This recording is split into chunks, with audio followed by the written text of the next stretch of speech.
What I want to talk about are two words here, and these two words are regulation and dysregulation.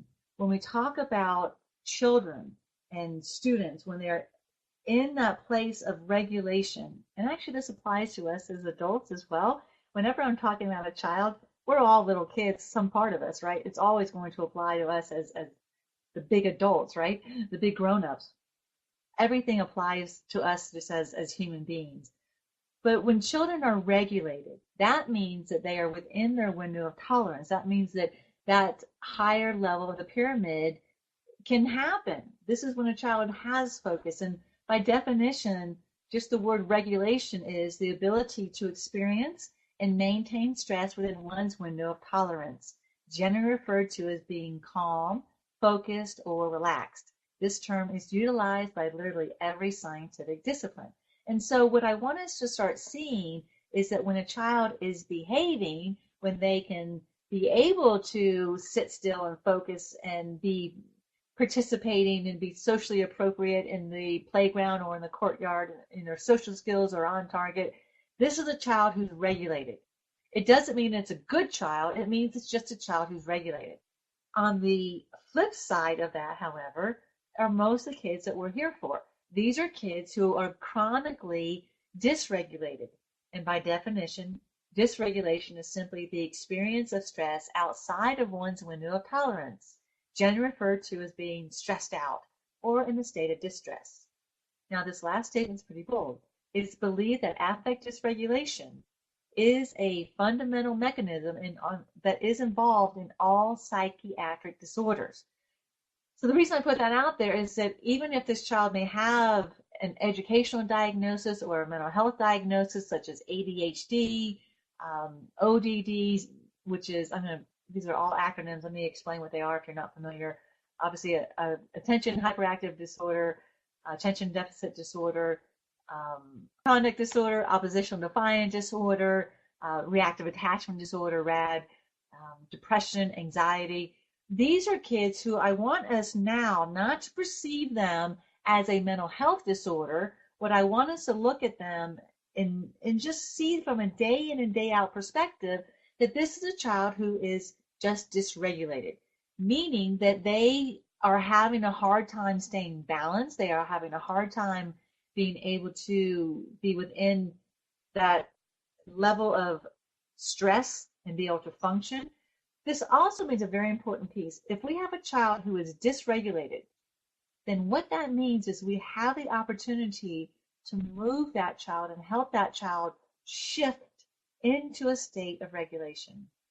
Listen, this one slide can change everything. I've done a lot of trainings, but specifically the example that comes to mind is I did right here in Boulder County, I did a 45-minute introduction to my work at a school, basically what I'm doing tonight.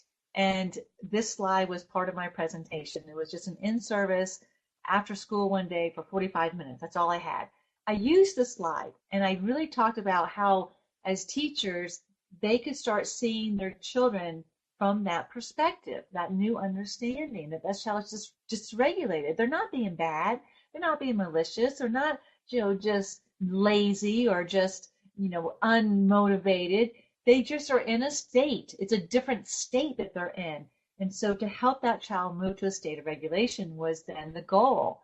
I went back to the school a year later and talked to both the vice principal and the principal, and both of them said to me, they said, out of all the trainings that we've ever had, we've never had one training with one slide that made such an impact on the way that we work with our kids. And they said the slide that we talked about of regulation and dysregulation was everything, because they could start seeing the kids in a whole new way. So we will be working with this, and I want you even tomorrow to be challenged to say, all right, if my kid, let's say you're a parent and your child won't get it up, they won't get ready, they're arguing about not finding a red shirt because they need the red shirt today, and the red shirt seems to have magically disappeared, and all you got is a blue shirt.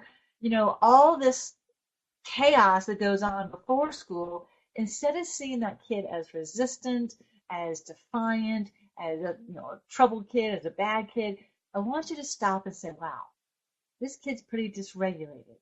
What is it that I need to do to help this child move into a state of regulation? And the same in the classroom. Just start thinking in this way. You may not have exactly the solutions yet, but just to start changing your perspective can mean everything. And the reason it's really important to start using these two words is I do go back to what behavior really means. Behavior is a form of communication. So children communicate their needs through behaviors. This starts from the day the child is born. They're supposed to be able to move out of that and be able to use their verbal skills to be able to give their, to be able to say what they need. But a lot of our kids don't. And a lot of this means our 15, 18-year-olds, they still don't know how to communicate their needs. They do it by behaviors. They are deficient in their verbal skills. So let's go back and look at the origins of this, because it has everything to do with the application of the third grader, of the 15-year-old, of the 12th grader. So communication of the needs. If a baby is crying, they are communicating that they're in a state of stress, or what's the word we just used? Dysregulation. The baby is saying, "Wah, I'm in a state of dysregulation." He's voicing his needs. He is unequipped to self-regulate. Babies do not know how to move from a state of dysregulation to a state of regulation. And I know we're talking about infants here, and you might be a high school teacher or have a high schooler.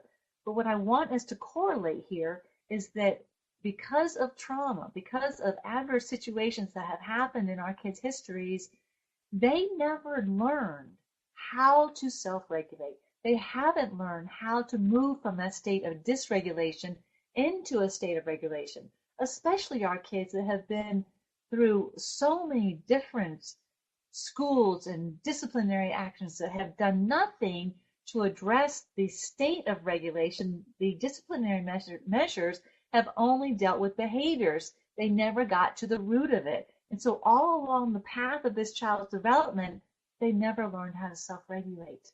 They're still stuck. It is going to be our job as, again, whatever your role is, to help that child learn to self-regulate. And a lot of times they have to learn to self-regulate through us as the parent, as the teacher, as the adult interacting with that child. We have to help them self-regulate. And that's just like the infant too. If I'm the parent of this baby, I'm going to pick up the baby, I'm going to rock the baby, soothe the baby, love on that baby, change the baby's diaper, right? I'm going to do everything in my power to help that baby calm down. That baby is getting multiple, thousands, hundreds of thousands of experiences in a home that is appropriate for a child, of experiences that help that child go from these high states of arousal, these high states of stress and distress, down to a state of calm. And all that is happening as an infant through the power of the relationship, through the context of relationship. That is how the baby is learning then what it means to be stressed out, but then what it also means to be settled down. Again, a lot of our kids miss that.